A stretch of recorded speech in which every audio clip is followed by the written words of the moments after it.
오늘은 정말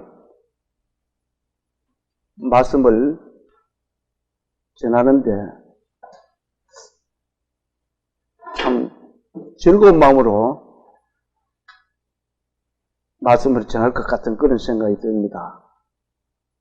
우리 장남이 세상에서 한참 헤매다가 오늘 같이 참석해서 예배를 같이 드리게 되었습니다. 하나님께 감사의 기도를 드립니다. 자, 오늘 말씀은 요엘서 1장 1절에서 5절로 또 9절에서 12절로 뭐라고요? 자, 제목을 같이 한번 봅니다. 너희는 귀를 기울일지어다. 하나님이 자, 너희는 귀를 기울여라. 무슨 말씀을 하시려고? 요엘서 1장을 한번 찾아봅니다. 구약 성경 1269페이지입니다. 구약 성경 1269페이지.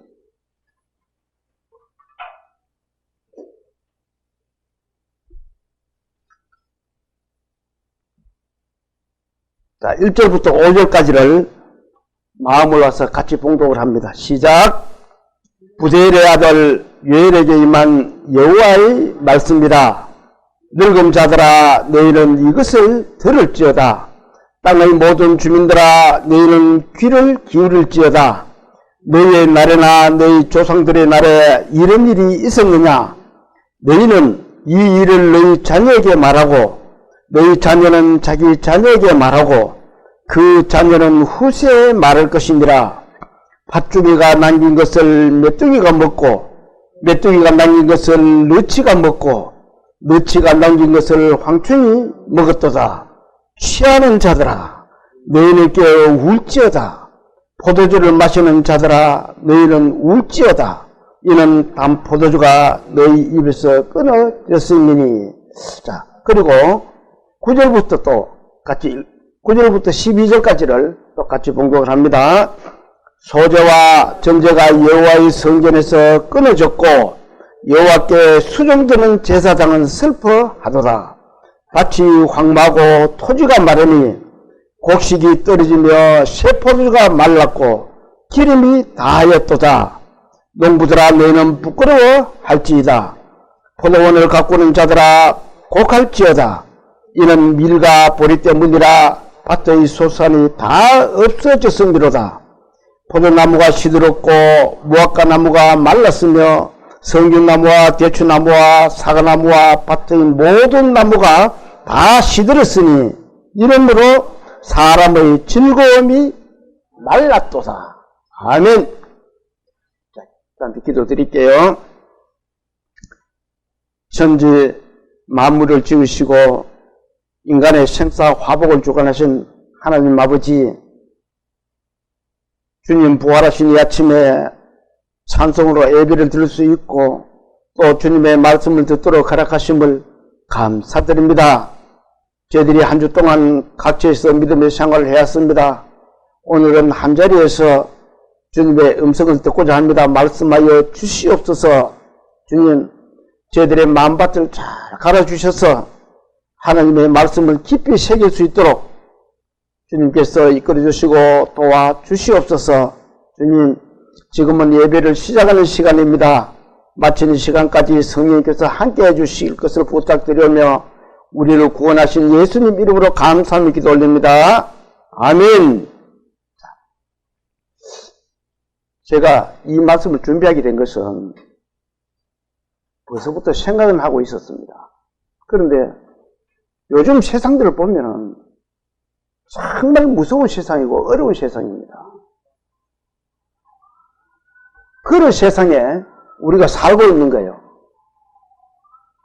하나님은 이 요엘이라는 선지자를 통해 가지고 이렇게 말씀하고 계십니다. 어떻게 말씀하고 계세요? 어떻게 말씀하고 계세요? 자, 제목을 같이 한번 읽어봅니다. 너희는 귀를 기울일지어다. 너희는 귀를 기울이라. 무슨 말씀을 하시려고 귀를 기울이라 이렇게 말씀하고 계십니다. 원래 이 구약의 말씀들은 지금에 사는 우리들에게 그림자적인 또 경고적인 이런 내용들입니다. 자, 그러면은 제가 말씀을 준비하다 보니까 어느 분이 참 이 말씀을 착하게 잘 표현을 해놨다. 비유를 참 잘 들었다. 이런 생각이 들어서 제가 그 말씀 내용을 100%는 아니고 조금 수정을 해서 한번 생각을 해봤습니다. 그리고 우리 같이 한번 공유를 한번 하려고. 어느 학원 강사가 학교에서 강사가 공부를 하는 도중에 이 강사가 크리스찬이었습니다. 그래서 학생들에게 이렇게 말합니다. 자, 이 세상이 말을 듣지 않으면은 하나님은 번개를 써서라도 그 죄를 물을 것이다. 심판할 것이다. 이렇게 말을 합니다. 그게 많은 학생들이 들었죠. 그런데 강의가 끝나고 난 뒤에 한 학생이 이 강사를 찾아왔습니다. 강사를 찾아와서 이렇게 말합니다. 강사님, 전날 밤에 소나기가 많이 왔는데 우리 집에 있는 큰 나무가 버드나무인데 번개를 쳐가지고 큰 버드나무가 두 정강이 났습니다. 그러면 그 버드나무가 무슨 죄가 있습니까? 이렇게 묻는 거예요. 강사는 분명히 사람이 죄가 있으면은 번개를 쳐서라도 그 죄를 판단한다 그랬는데 그러면은 그 버드나무는 무슨 죄가 있어가지고 번개를 쳐가 그렇게 두 동강이 됩니까? 이렇게 물었던 거예요. 그러니까 이 강사가 참 기막힌 말을 합니다. 갑자기 강사님이 강대상을 팍팍팍 두드립니다. 이렇게. 뭐예요? 강대상을 왜 두드려요? 자, 너희들이 공부 시간에 강사님의 말을 안 들으면은 나를 쳐다보라는 거예요. 그리고 더 말을 안 들으면, 그래도 말을 안 들으면은 이 회초리로 너희들을 때릴 수가 있다. 그렇게 말한 거예요. 이게 무슨 뜻이냐? 학생이 생각하느냐? 이렇게 물으니까 학생이 깨달은 거예요. 아, 하나님이 번개로 그 나무를 친 것은 경고였었다. 그러면은 다음에는 어디를 해요? 사람을 치는 거예요. 60만 분의 1 정도 되는 번개를 맞을 확률이 그렇답니다. 그런 60만 분의 1 정도 되는 그런 확률인데 사람이 죄를 지으면은 그 번개를 맞을 수가 있다. 하나님 그것으로 심판을 할 수가 있다. 벌을 줄 수가 있다. 이렇게 이야기를 하니까 이 학생이 알아들었어요. 그러면서 살아계시는 하나님이 계시는구나. 그것이 하나님이 우리에게 주신 경고였었구나. 우리 가족을 돌보시는 하나님의 사랑이고 경고였었구나. 이걸 깨달은 거예요. 오늘 이 요엘서 말씀이 바로 그런 내용입니다. 우리 인간들이 제대로 갈 길을 잘 가지 않으니까 하나님이 메뚜기라는 이 곤충을 통해서 우리 인간들에게 경고의 메시지를 주시는 거예요. 어떻게 말씀하시는지를, 그 경고의 말씀이 무엇인지를, 자, 한번 하나님의 말씀을 한번 들어보자고요. 자, 1절을 한번 봅니다. 부델의 아들과 아들 요엘에게 임한 여호와의 말씀이라. 자, 이 부두엘 말은 원래는 하나님의 사람이라는 뜻이랍니다. 부두엘의 말이. 그리고 그 하나님의 사람이 요엘에게, 요엘은 또 무슨 말씀이냐? 여호와는 하나님이시다는 뜻이 요엘이라는 겁니다. 그런 가정, 거기에 부두엘과 요엘을, 하나님이 요엘을 이렇게 선지자로 쓰신 것은 경건한 가문, 하나님을 잘 섬기는 가문이라는 거예요. 그래서 하나님이 그 요엘을 들어 쓰신 거예요. 비록 요엘서는 이 짧은 메시지지만 아주 우리 인간들에게는 강력한 하나님의 경고의 메시지가 담겨져 있다는 겁니다. 그 부두엘의 아들 요엘이 임한 뭐라고요? 여호와의 뭐라고요? 말씀입니다. 말씀이 곧 하나님이시다. 요한복음 1장에는 그렇게 되어 있습니다. 하나님이 자 이렇게 말씀하신다 이 말입니다. 자, 2절 한번 볼까요? 자, 늙은 자들아 너희는 이것을 들을지어다. 땅의 모든 주민들아 너희는 귀를 기울일지어다. 너희의 날에나 너희 조상들의 날에 이런 일이 있었느냐. 왜 하나님이 갑작스럽게 늙은 자들아 너희는 이것을 들을지어다. 아니 청년들한테 교육을 해야 되는데 왜 늙은 자들에게 들을지어다가 먼저 이야기를 하고 있어요. 나이가 많으면은 세상 경륜이 많이 쌓였습니다. 그런 사람들이 우리는 뭐라 그래요? 세상 살면서 산전수전 다 겪은 사람입니다. 이렇게 말을 하고 있습니다. 그런 산전수전 다 겪은 사람이 하나님의 말씀을 옳게 전하지를 못했다는 거예요. 그러면서 또 뭐라 그래요? 옛날에 우리가 시골에 있을 때, 지금은 세월이 많이 변해가지고 그런 말들을 잘 안 합니다. 시골에서 어떤 이웃 동네나 이런 애들이 참 나쁜 일을 하고 이러면은 그 사람들이 뭐라 그래요? 어른들이? 이거 부모가 누구? 그것도 따집니다. 너 부모가 그렇게 시키잖아.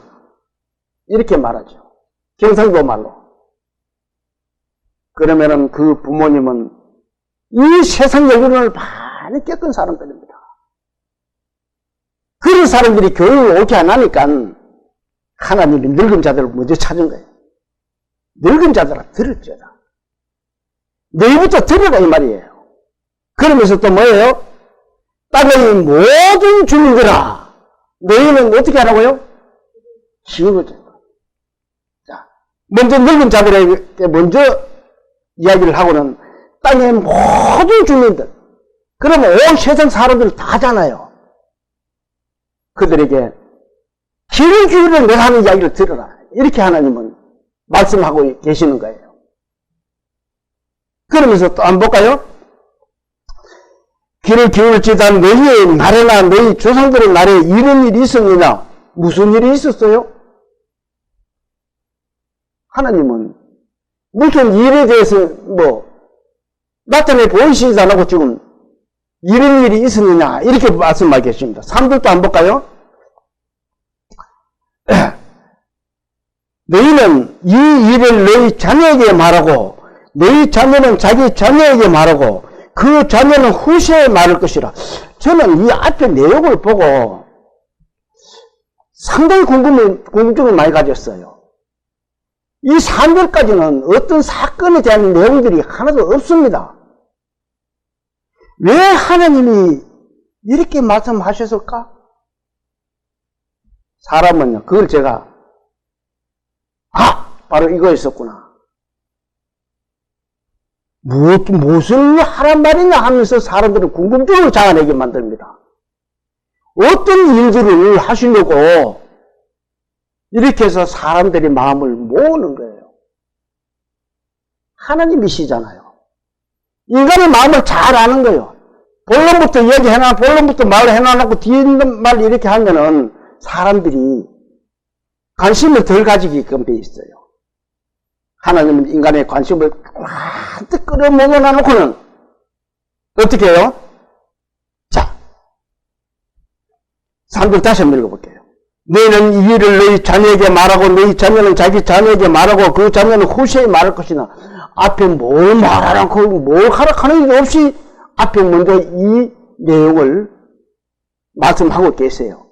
그러면서 4절 이제는 본론을 이제 말씀하시는 거예요. 많은 사람들이 관심을 쫙 모으고 나서는 뭐라 그래요?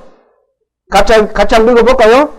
팥죽이가 남긴 것을 메뚜기가 먹고 메뚜기가 남긴 것을 너치가 먹고 너치가 남긴 것을 황충이 먹었도다. 바로 이 사건이에요.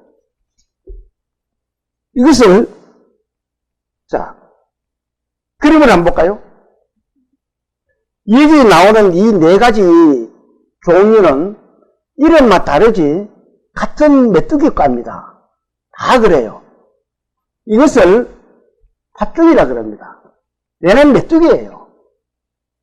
팥죽이가 어때요? 남긴 것을 누가 먹어요? 자, 이게 뭐예요? 메뚜기입니다. 팥죽이랑 메뚜기는 똑같아요.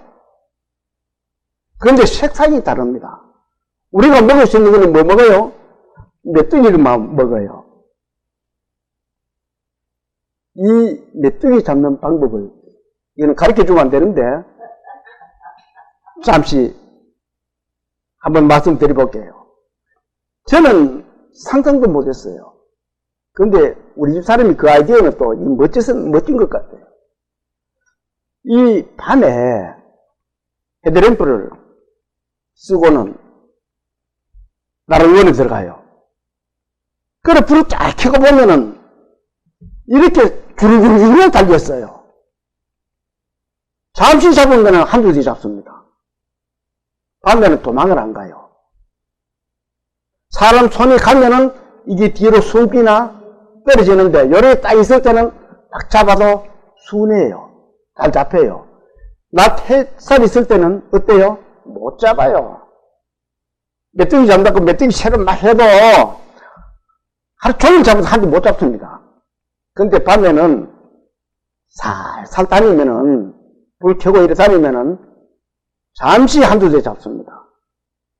우리 집 사람이 그거 잡는 데는 막 대회 한번 하면 좋겠어. 잘 잡아요. 저도 가서 좀 잡으려고 가보니까 저는 눈이 어두워가지고 써도 잘 안 보여요, 사실. 이 팥죽이가 먹고 난 것을 메뚜기가 먹는다. 그 메뚜기가 먹고 나서 또 뭐가 먹어요? 너치가 먹는다. 이 너치 그림을 제가 찾아보니까 너치나 메뚜기는 거의 메뚜기 과에 들어간 거예요.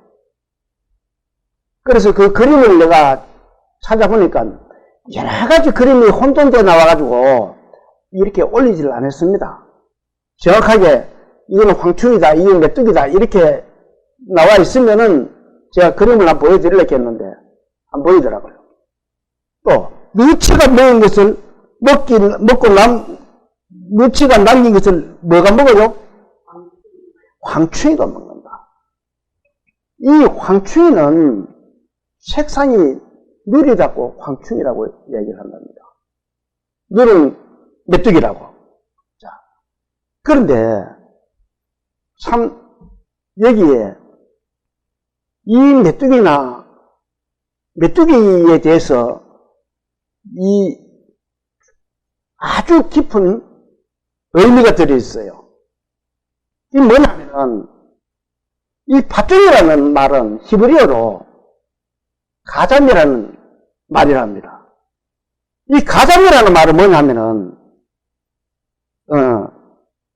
자르다는 의미를 가지고 있대요. 가잠이라는 말은 뭐든지 이렇게 잘라버린대요. 그러면은 곡식 같은 게 있으면은 이 팥죽이가 가가지고 다 잘라버린다는 거예요. 그리고 그 다음에는 메뚜기는 어때요? 떼서는 달라다니는 거예요. 메뚜기는 히브리어로 아리빼라는 그런 말이랍니다. 이 아랫배는 많은 때를 가리킨다는 거예요. 같은 메뚜기인데도. 많은 때를 가지고, 한번 볼까요? 어때요? 많은 때 갖다 밭에 앉으면, 어디든지 앉으면 나만 아는 게 없어요. 그리고 또 한번 볼까요? 너치. 이 너치는 기브레르 알레크라는 말이랍니다. 이 알레크는 급하게 갉아먹는다는 거예요. 이 보통 보면 이렇게 천천히 갉아먹는데 이 너치라는 곤충은 막 빨리 다 갉아먹어버린대요. 그리고 이 황충이라는 말은 히브리어로 하실이라는 말이랍니다. 이 하실이라는 내용은 끝자를 낸다는 뜻이랍니다. 이 말씀 내용 중에서 차례차례로 하나님이 인간의 관점에서 이해할 수 있도록 차례차례로 이렇게 말씀을 해 주신 거예요. 그러면은 이것이 먹고 저것이 먹고 저것이 먹고 나중에는 이 황충이가 다 먹고 나버릴 뿐이면 어떻게 돼요? 남익이 없다는 거예요. 끝이 난다는 겁니다. 가끔 우리가 뉴스를 보면은 아프리카 같은 데서는 메뚜기 떼들이 출몰해가지고 많은 곡식을 상하게 한다는 것을 들어봅니다. 자, 출애굽기 10장을 한번 찾아봅니다.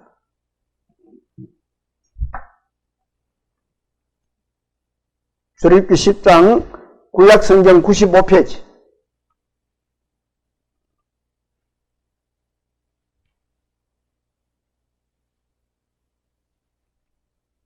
자, 찾았으면은 1절 2절을 같이 한번 읽어봅니다.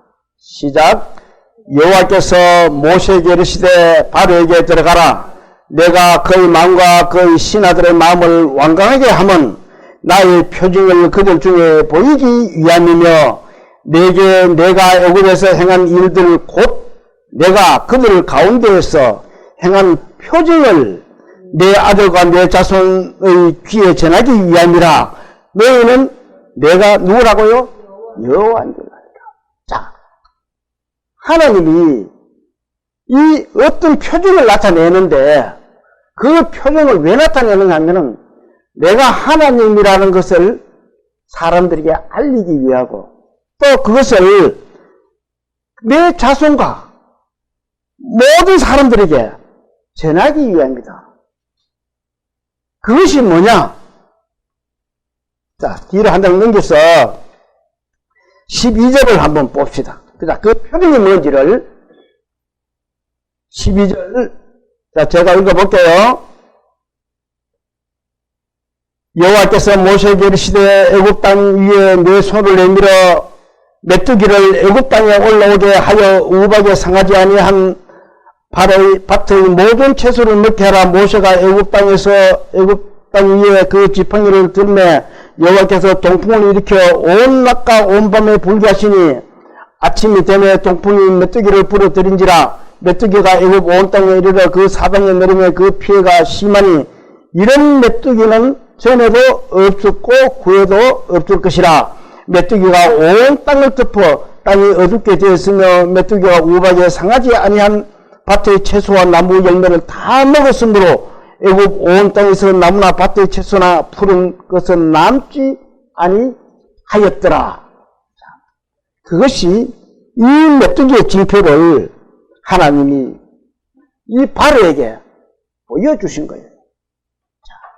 내가 징표를 보였다. 내가 하나님이 살아 계신다는 것을 너희는 알으라는 거예요. 그러면서 그 바로에게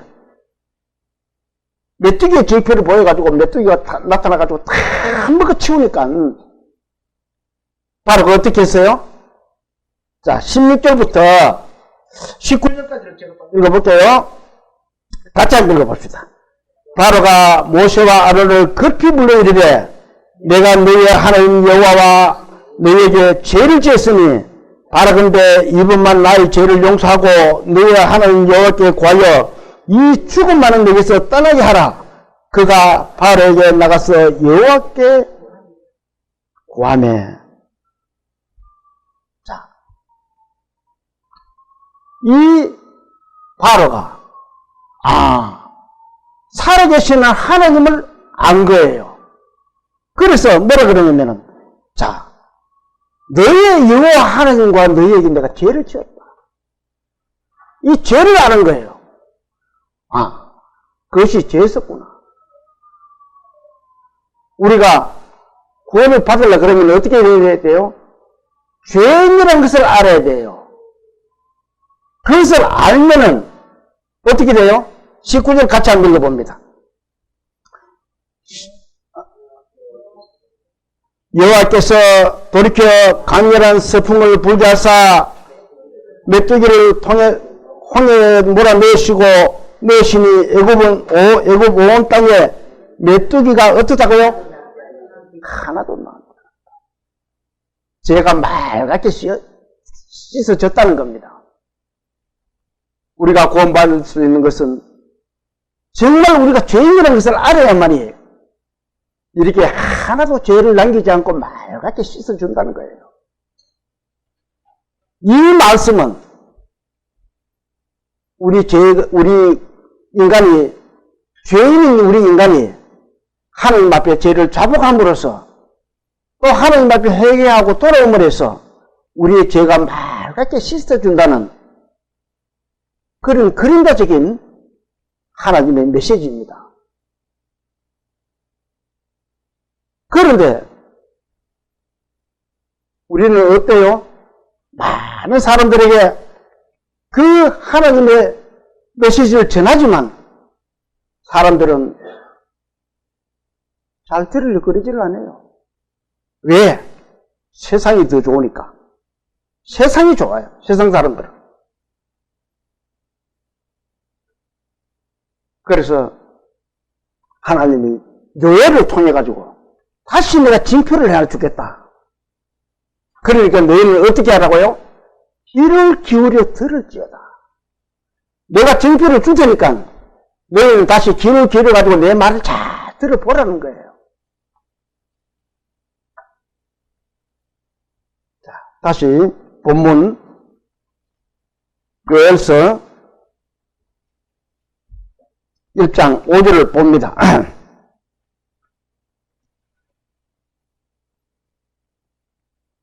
취하는 자들아 너희는 깨어 울지어다. 자, 이제는 그렇게 다 먹고 없으니까 너희들이 죽을 수밖에 없다. 그러면서 취하는 자들아 이렇게 말을 하고 있습니다. 자, 어떻게 보면은 이 사람들이 술이 취해 있을 수도 있지만 이 유다 백성들은 술에서 취하지만 더 나쁘게 취한 것이 뭐예요? 우상술에 취해 있는 거예요. 세상 사람들이 어디에 취해 있어요? 세상 사람들은 한번 볼까요? 디모데 3장을 한번 찾아봅니다. 세상 사람들이 어디에 취해 있는지를. 신약성경 344페이지입니다. 우리가 잘 아는 내용이에요. 3장 1절부터 5절까지를 자 마음을 모아서 같이 봉독을 한번 합니다. 자, 시작. 너는 이것을 알라. 말세에 고통하는 때가 이르러 사람들이 자기를 사랑하며 돈을 사랑하며 자랑하며 교만하며 비방하며 부모를 거역하며 감사하지 아니하며 거룩하지 아니하며 무정하며 원통한 말 풀지 아니하며 모함하며 절제하지 못하며 사나우며 선한 것을 좋아하지 아니하며 배신하며 조급하며 자만하며 쾌락을 사랑하기를 하나님 사랑하는 것보다 더하며 경건의 모양은 있으나 경건의 능력은 부인하니 이 같은 자들에게서 내가 돌아서라.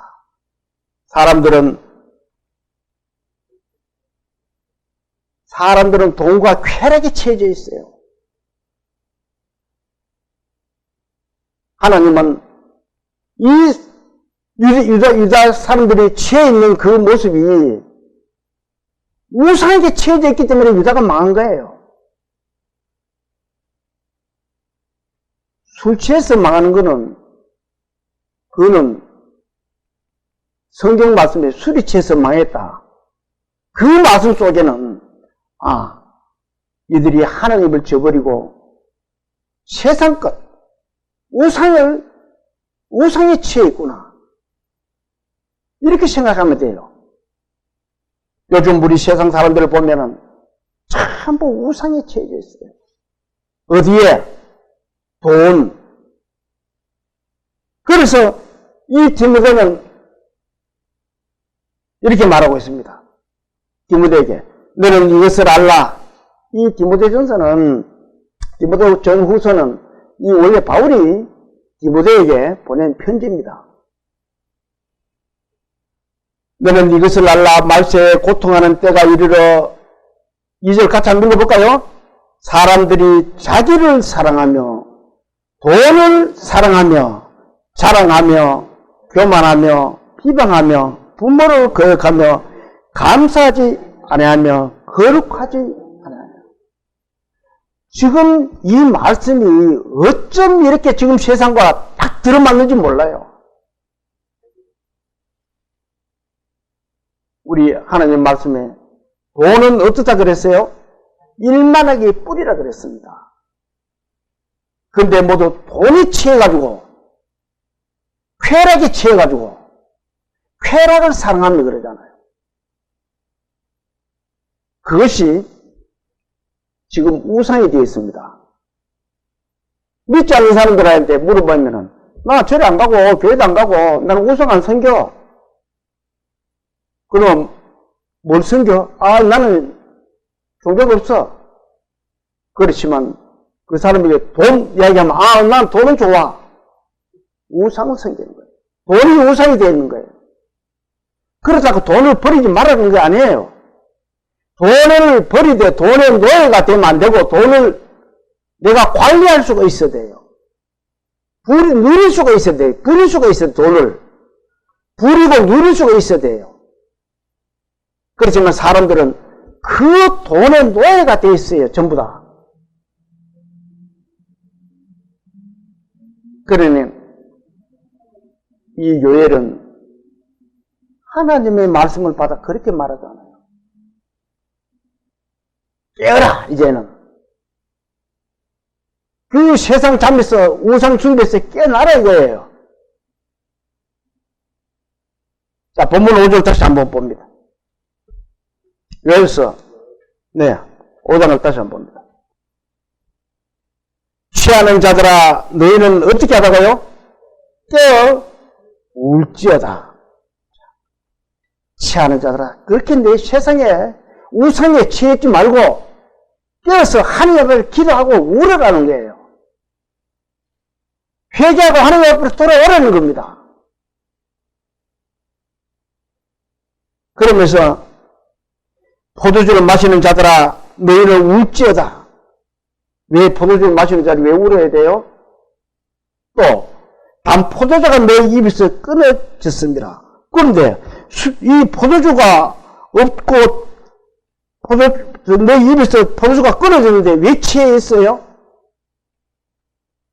취하는 자들아 너희 깨어있어라 깨어라 이렇게 말씀하게 하잖아요. 취하는 자들아 깨어라. 포도주를 떨어놓고 먹을 것도 없는데 어떻게 깨어요? 속도 취하지도 않았는데 이 말씀 속에는 그들의 우상승김이 만연했던 거예요. 우상에 완전히 취해져 있다는 거예요. 그것을 비유로 이 요엘은 하나님의 말씀을 통해서 이렇게 강렬한 메시지를 남겨주시는 겁니다. 자, 그러면서 이 깨어있으라는 이 말 속에는 너희는 심판의 날이 가까워왔으니 정신을 차리라는 거예요. 정신 차리고 하나님의 말씀에 귀를 기울이라는 거예요.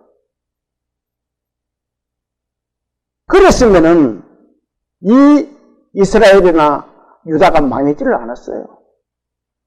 이스라엘과 유다가 남북이 다 망하게 된 이유는 우상숭배 때문에 그래요.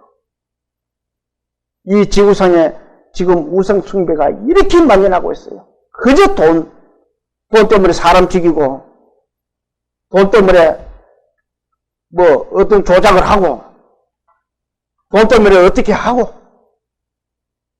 자기 쾌락을 위해서 또 어떻게 하고, 지금 세상이 그런 세상이라는 거예요. 그래서 하나님은 잠에서 깨라. 이제 그만 자라는 거예요. 우리 믿음의 그리스도인들은 자는 사람도 없겠지만 혹여 자는 사람이 있다면 깨야 됩니다. 그래서 하나님의 말씀을 귀를 기울여야 돼요. 자, 9절도 한번 볼까요? 9절 같이 한번 9절 같이 한번 읽어볼까요? 소재와 전제가 여호와 성전에서 끊어졌고 여호와께 수종되는 제사장은 슬퍼하더라. 자, 소재와 전제는 참 깊은 의미가 있습니다. 그 내용은 언제 또 시간이 같이 전할 말씀이 그게 되면은 같이 공유하도록 하고, 이 소재라는 것은 먼저 이런 말씀입니다. 자, 이 내용을 같이 한번 봅니다. 레위기 2장 1절에 있는 말씀이에요. 자, 같이 한번 읽어볼까요? 누구든지 소재의 예물을 여호와께 드리려거든 고운 가루로 예물을 삼아 그 위에 기름을 붓고 또 그 위에 유황을 놓아. 고운 가루라고 그랬습니다. 자, 이거를 또 한번 볼까요? 아론의 자손 제사장들에게로 가져갈 것이요, 제사장은 그 고운 가루 한 움큼과 기름과 그 모든 유황을 가져다가 기념물로 제단 위에서 불사를 지니 이는 화제라. 여호와께서 향기로운 냄새입니다. 이 소재 속에는 깊은 의미가 들어있습니다. 우리 믿음의 그리스도인들은 이 고운 가루가 되어야 돼요. 주님 앞에, 하나님 앞에 가루가 되어야 된다는 겁니다. 그것을 우리는 하나님께 드리는 거예요. 그 제사라는 겁니다. 그러면 이 또 뭐예요? 한번 볼까요? 전제가 하잖아요. 전제가 뭐예요? 자, 민수기 15장 7절에 있는 말씀입니다. 똑같이 한번 읽어볼까요? 전제로 포도주 3분의 1 희를 드려 여호와 앞에 향기롭게, 포도주를 하나님 앞에 부어드리는 제사가 전제입니다. 자, 열왕기 하신 13절은 또 이렇게 기록하고 있습니다. 같이 한번 읽어볼까요? 자기 번제물과 소제물을 불사르고 또 전제물을 붓고 순제 짐승의 피를 제단에 뿌리고 전제물을 붓고 했잖아요. 사도 바울은 내가 주님 앞에 전제를 드리고 갈 수 있을 때까지 갔다는 거예요. 세상 살면서. 이 소재와 전제는 믿음의 그리스도인들이 주님에게 부어주는, 태워드리는 하나님의 큰 제사 중에 하나입니다. 이거는 매일 드려야 돼요. 소재와 전제는. 제가 이 말씀을 보면서 나는 이렇게 매일 소재와 전제를 부어드리고 있는지, 태워드리고 있는지 한번 저를 한번 깊이 생각하는 그런 시간이 되더라고요. 내가 고운 가루가 되어서 정말 세상 것을 보지 않고 주님에게 태워드릴 수 있는 그런 믿음의 주님의 자녀인지 나를 돌아보는 그런 마음이 생기더라고요. 우리 믿음의 그리스도인들은 이 전제와 소재가 되어서 항상 주님 앞에 바쳐지는 그런 우리 성도들 다 되시기를 소망을 합니다. 자, 또 한번 볼까요? 소자와 전제가 여호와의 성전에서 끊어졌고, 이 소자와 전제가 끊어졌다는 말은, 자, 이 제사 드릴 게 없다는 거예요. 제사 드릴 수 없다는 것은 무슨 말이냐면은, 하나님과 관계가 이루어지지 않는다는 겁니다. 소자와 전제라는 것은. 우리는 항상 하나님과 교통하며 하나님과 교제하고 하나님께 기도하는 그런 그리스도인이 되어야 되는데, 세상에 빠져 있으면은, 잠을 자고 있으면은 그럴 수가 없다는 거예요. 그러면은 여호와의 성전에서 끊어졌고 여호와께 수종드는 제사장은 어떻다고요? 슬퍼한다. 자, 왜? 제사 드릴 게 없으니까 슬플 수밖에 없어요. 마음이. 하나님께 드릴 게 없으면 세상 삶은 슬픔밖에 없어요. 수고와 슬픔밖에 없는 게 세상 삶입니다. 뒤돌아보면은, 인생의 뒷길을 보면은, 아, 내가 고생했는 것밖에 없구나. 슬픔밖에 없었구나. 수고밖에 없었구나. 왜? 하나님과의 관계가 멀어지면은 고생과 슬픔밖에 없어요. 인간은. 비록 내 몸이 이 세상에서 어렵고 힘든 생활이지만 내가 하나님께 소교와 전제를 들 수만 있다면은 그 삶은 기쁨의 삶이 될 거예요. 우리 믿음의 그리스도인들은 그런 기쁨의 삶이 될 수 있도록 각자가 노력하는 그런 믿음의 그리스도인들 다 되시기를 소망합니다. 자, 10절도 한번 볼까요? 밭이 황마고 토지가 마르니 곡식이 떨어지매 새 포도주가 말랐고 기름이 다하였도다. 밭이 황무하고 토지가 마르니, 요즘 날씨 어때요? 요즘 날씨 기후 한번 생각해 보셨습니까? 저는 아침에 눈 뜨면 밖에 제일 먼저 나갑니다. 그래서 마당을 안 받고 보면서 보면은 방문을 딱 열면은 그만 이게 봄인데, 봄이면은 여름을 맞이할 수 있는 그 준비하는 게 봄이잖아요. 그런데 밖에 나가면 가을이 오는 것 같아. 스산한 게. 꼭 날씨가 가을 날씨 같아요. 겨울이 오는 것 같은 그런 날씨예요. 이 날씨가 스산해지고 가을 날씨가 되면 비가 오지 않습니다. 하나님이 가을에 왜 비가 오지 않도록 만들었어요? 추수를 하기 위해서. 하나님이 배려를 한 거예요. 우리 인간들에게. 그런데 추수할 때는 아직 멀었는데 이제 싹을 내고 키워야 되는데 날씨가 스산해. 벌써 꽃이 미리 심는 사람들은 꽃이가 어떻게 됐어요? 다 말라 죽었어요.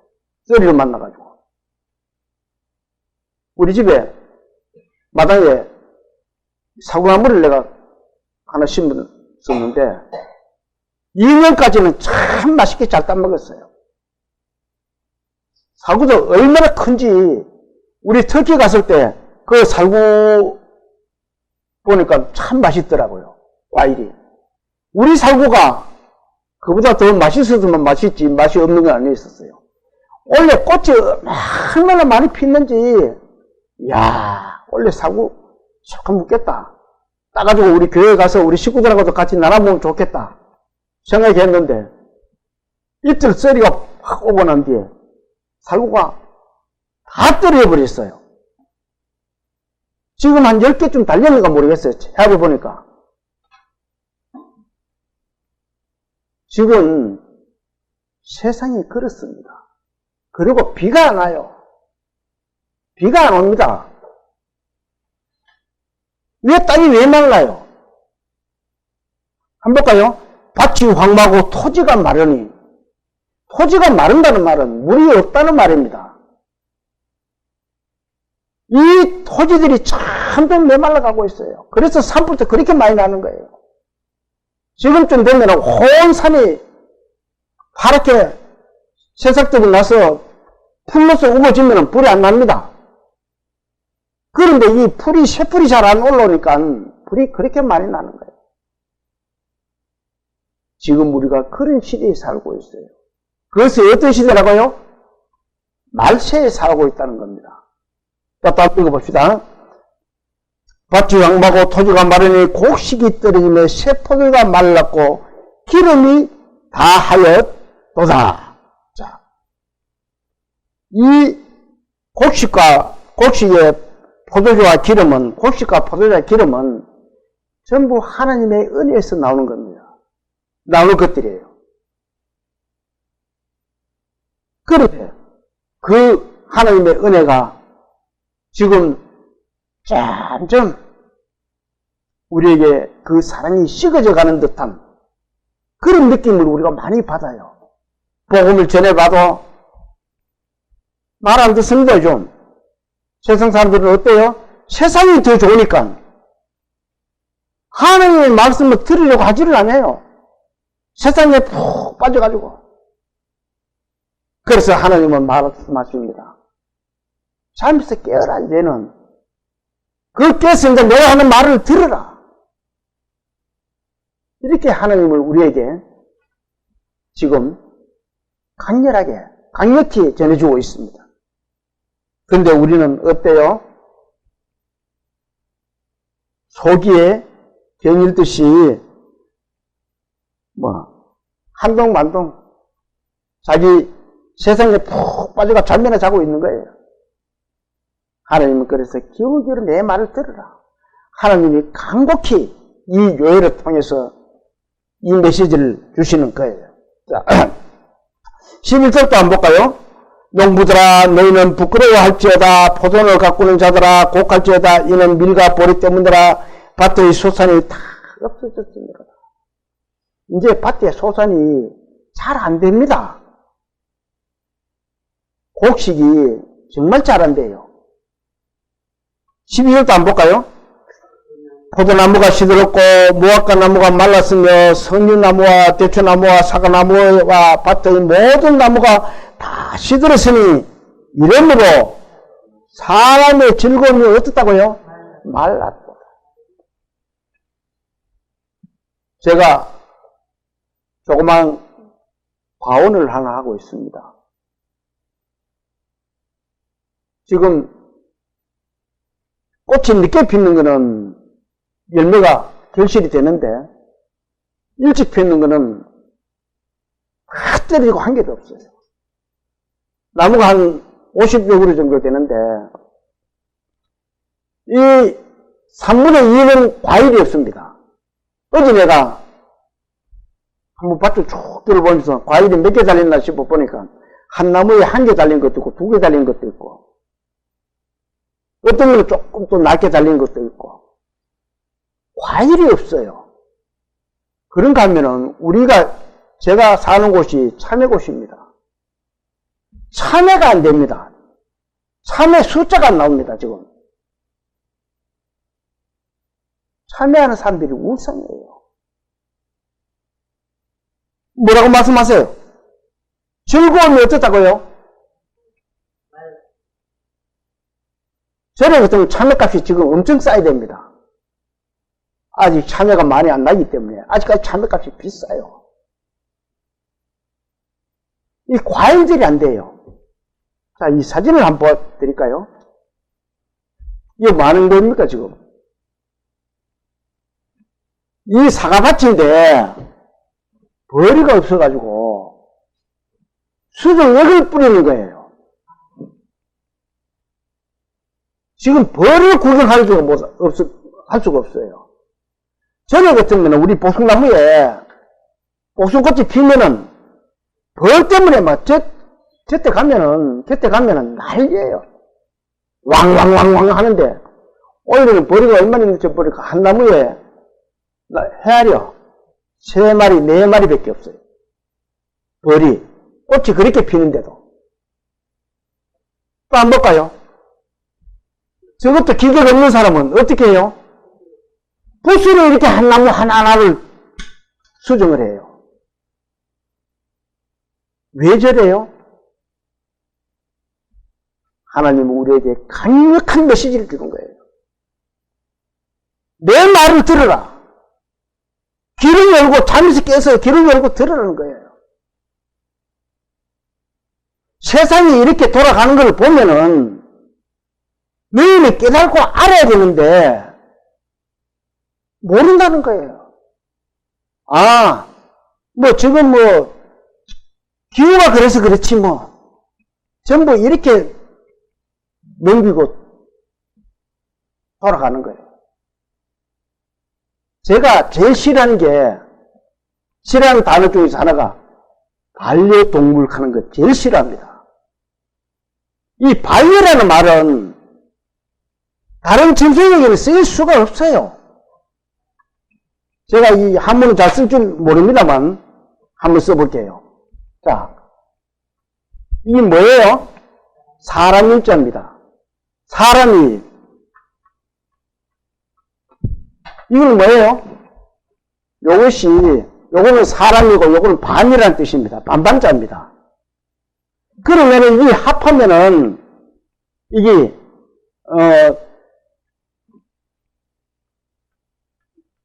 이 반자가 됩니다. 이렇게 짝반자가 돼요. 한 짝이라는 거예요. 사람이 한 짝이 돼야 되지 다른 짐승은 짝이 되면 안 된다는 거예요. 여자를 또 한번 볼까요? 여자에도 요건 뭐예요? 사람 일자예요. 그러면은 요거는 뭐예요? 입이 두 개라는 겁니다. 이것이 우리 전에 옛날에 우리 한문 공부할 때 같은 유자라고 썼었어요. 입이 같이 두 개가 있다는 겁니다. 이것이 한문으로 짝여자입니다. 사람이 짝을 하고 사람이 같이 있지 동물이 어떻게 같이 짝을 할 수 있어요? 창세기 1장을 한번 찾아봅시다. 1장 28절을 한번 찾아보세요.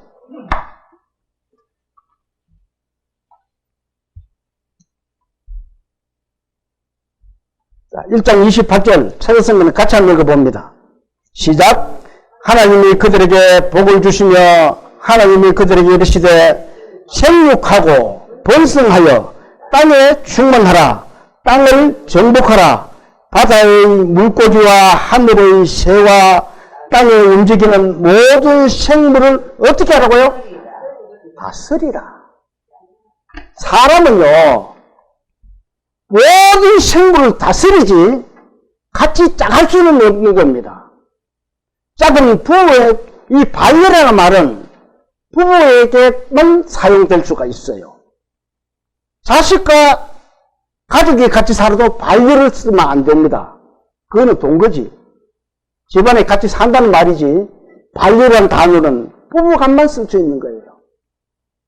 그럼 왜 이 반려가 이렇게 동물에게도 쓰여지느냐?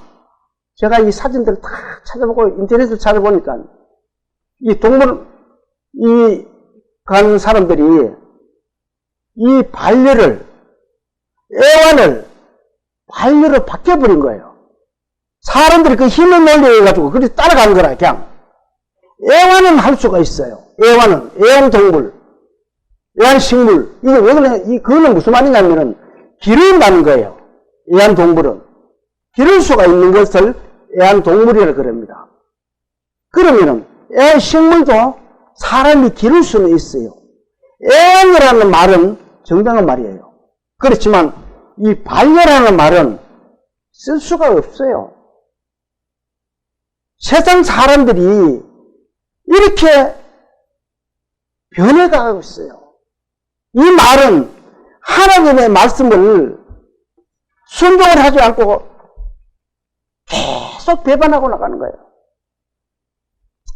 땅에 움직이는 모든 생물을 어떻게 하라고요? 다스리라 했잖아요. 모든 생물과 동물들은 사람이 다스릴 수 있는 거지 그것을 발견할 수는 없다는 거예요. 하나님 말씀은 1.1획도 거짓이 없고 잘못된 말씀이 없다는 겁니다. 그걸 더하면은 빼면은 하나님께 큰 벌을 받는 거예요. 그 신약에 와서 보면은 유대인들이 이 제사장이나 또 그 서기관과 바리새인들이 어떤 율을 하나 정합니다. 고르반 이게 뭐예요? 하나님에게 주어진 것만 되면 자기 마음대로 해도 된다는 겁니다. 그것이 그들에게 주어진 새로운 인간적인 율법을 세워놓은 거예요. 지금 우리가 쓰는 이 반려라는 말도 하나님의 말씀을 많이 벗어난 그런 말을 지금 우리는 쓰고 있는 거예요. 동물 보호자들이 내가 이 말씀을 들으면은 어떻게 나를 비판할지 몰라도 저는 그렇다는 겁니다. 그런데 반려견, 반려식물 아무데나 붙이면 반려 그래요. 그래서 저는 그 소리를 가장 싫어합니다. 왜? 하나님의 법을 가장 잘 어기는 거기 때문에 하나님을 다스려야 되지. 모든 것을 다스려야 그랬는데 다스려야 되지. 그걸 같이 짜게가 사는 것은 있을 수가 없다는 거예요. 짝꿍이 될 수 있는 것은 사람과 사람밖에 짝꿍이 될 수가 없어요.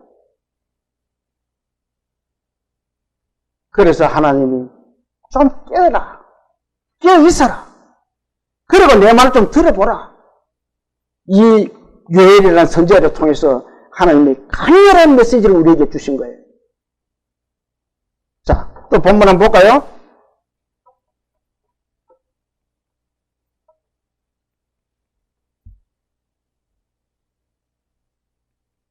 (14절을) 한번 봅니다. 자, 같이 한번 읽어봅시다. 너희는 금식일을 정하고 성회를 소집하여 장로들과 이 땅의 모든 주민들을 너희 하나님 여호와의 성전으로 모으고 어떻게 하라고요? 여호와께 부르짖을지어다. 자, 이제 깨가지고 이런 일들이 있으니까 빨리 깨가지고 금식을 해라. 금식을 왜 해요?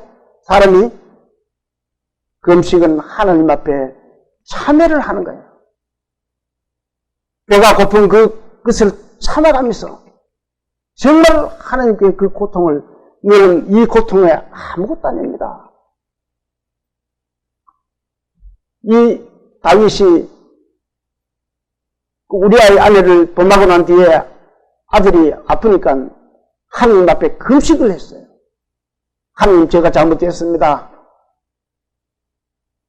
그렇게 했지만 하나님 그 아들은 죽었어요. 이 금식이라는 것은 우리가 하나님 앞에 참회를 하는 거예요. 그러면서 여호와의 성전을 그러면서 어때요? 자, 14절 같이 한번 읽어봅니다. 다시. 너희는 금식일을 정하고 성회를 소집하여 장로들과 이 땅의 모든 주민들을 너희 하나님 여호와의 성전으로 모으고 여호와께 부르짖으라.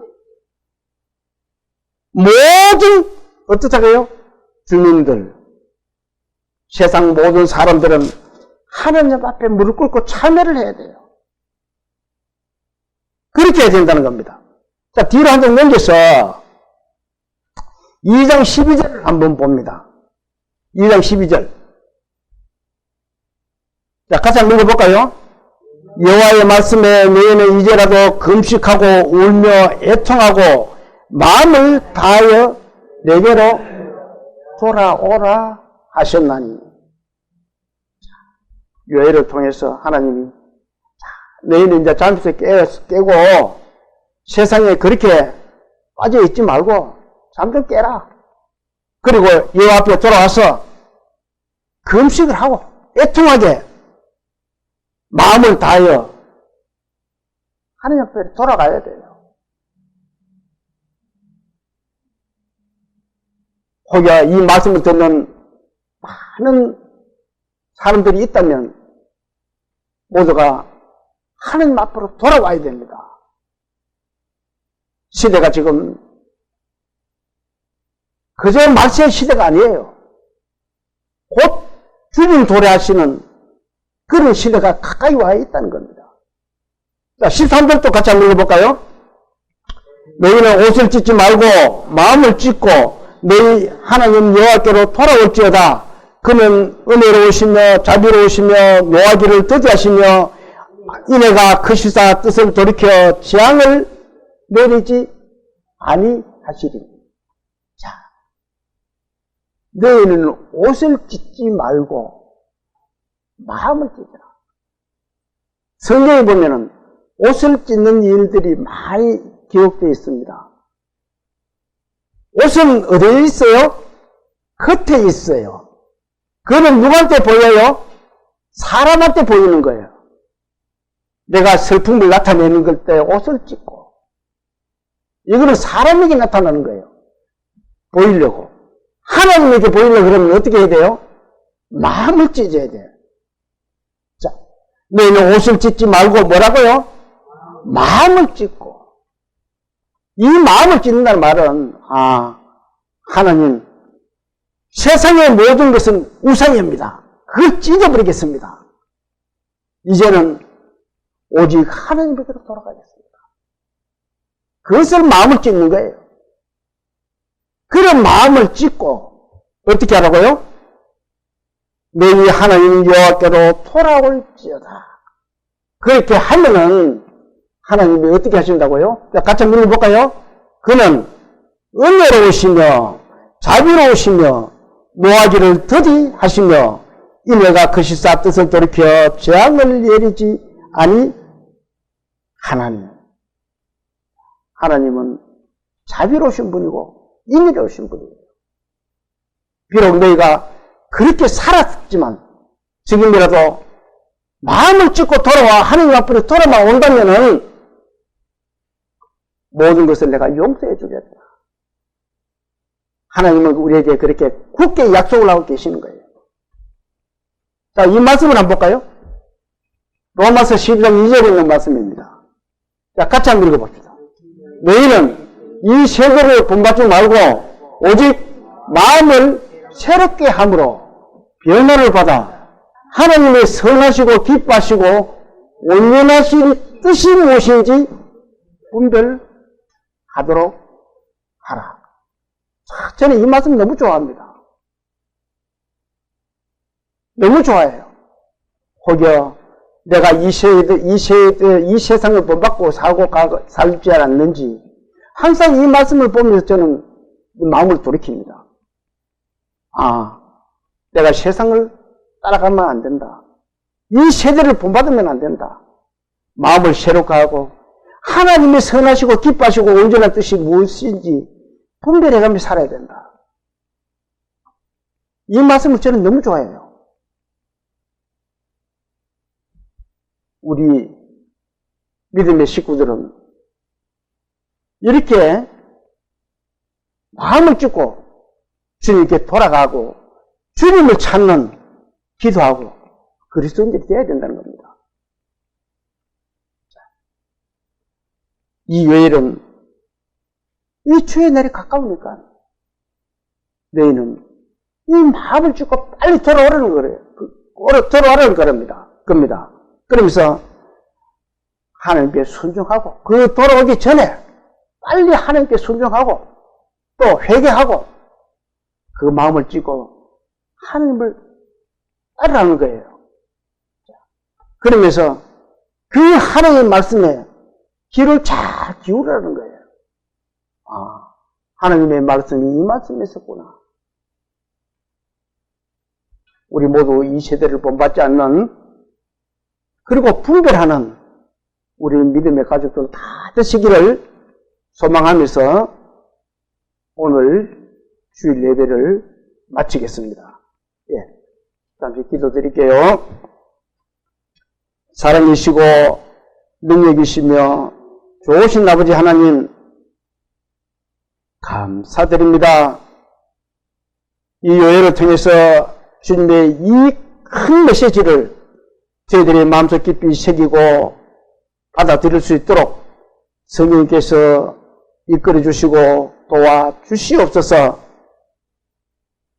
각처에서 말씀을 듣고 계시는 모든 분들에게도 그 가정의 화목과 화평과 평안을 누릴 수 있도록 주님께서 은혜 베풀어 주시옵소서.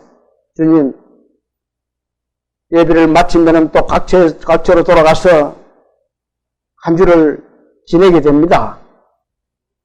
어느 곳에 있든지 주님을 배반하지 않고 항상 주님의 말씀에 순종하는 우리 믿음의 그리스도인들 다 될 수 있도록 주님께서 이끌어 주시고 도와주실 것을 부탁드리며 우리를 구원하신 예수 그리스도 이름 받들어 감사하며 기도합니다. 아멘.